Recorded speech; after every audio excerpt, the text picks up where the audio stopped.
ایک کارگو جہاز سمندری طوفان میں پھنس گیا۔ طوفان کی شدت سے قریب تھا کہ جہاز ڈوب جاتا۔ اس میں موجود تاجروں نے کہا، اگر جان اور مال پیارا ہے تو جہاز سے وزن کم کرنے کے لیے کچھ سامان سمندر میں پھینکنا پڑے گا۔ تاجروں نے آپس میں مشورہ کر کے طے کیا کہ سب سے زیادہ سامان جس تاجر کا ہے وہ پھینک دیتے ہیں تاکہ ایک ہی بندے کا نقصان ہوگا۔ جہاز کا زیادہ تر لوڈ ایک ہی تاجر کا تھا۔ اس نے اعتراض کیا کہ صرف میرا سامان کیوں، سب کے مال میں سے تھوڑا تھوڑا پھینک دیتے ہیں۔ انہوں نے زبردستی اس نئے تاجر کو سامان سمیت سمندر میں پھینک دیا۔ سمندر کی موجیں اس کے ساتھ کھیلنے لگیں۔ اسے اپنی ہلاکت کا یقین ہو گیا اور وہ خوف کی وجہ سے بے ہوش ہو گیا۔ جب ہوش آیا تو کیا دیکھتا ہے کہ لہروں نے اسے ساحل پر پھینک دیا ہے، اور اس ساحل پر نہ تو کوئی انسان ہے نہ ہی مکان۔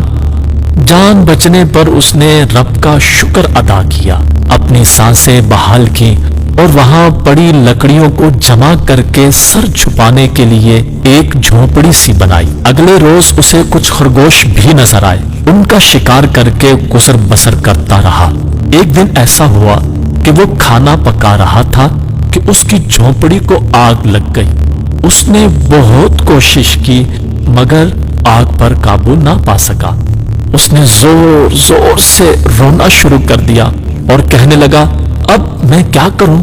یہ شکوہ کر کے وہ خالی پیٹ سو گیا۔ صبح جاگا تو عجیب منظر تھا۔ دیکھا کہ ایک کشتی ساحل پر لگی ہے اور وہ لوگ اسے لینے آئے ہیں۔ اس نے کشتی والوں سے پوچھا کہ تمہیں میرے بارے میں کیسے پتا چلا؟ انہوں نے جو جواب دیا اس سے تاجر حیران رہ گیا۔ کشتی والوں نے کہا کہ ہمیں پتا تھا کہ یہ ساحل غیر آباد ہے، لیکن دور سے دھواں اٹھتا ہوا نظر آیا تو سمجھے شاید کوئی یہاں پھنسا ہوا ہے جسے بچانا چاہیے، اس لیے ہم تمہارے پاس آئے۔ پھر تاجر نے اپنا پورا قصہ سنایا تو ملاحوں نے یہ کہہ کر اسے مزید حیران کر دیا، جس جہاز سے تمہیں سمندر میں پھینکا گیا تھا وہ آگے چل کر غرق ہو گیا۔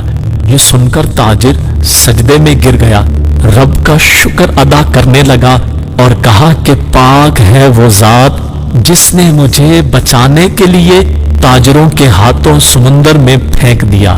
بے شک اللہ پاک اپنے بندوں کے بارے میں زیادہ جاننے والا ہے۔ حالات جتنے بھی سخت ہو جائیں، اللہ پاک کی رحمت سے مایوس نہ ہو، ہر حال میں اپنے رب پر بھروسہ رکھیے۔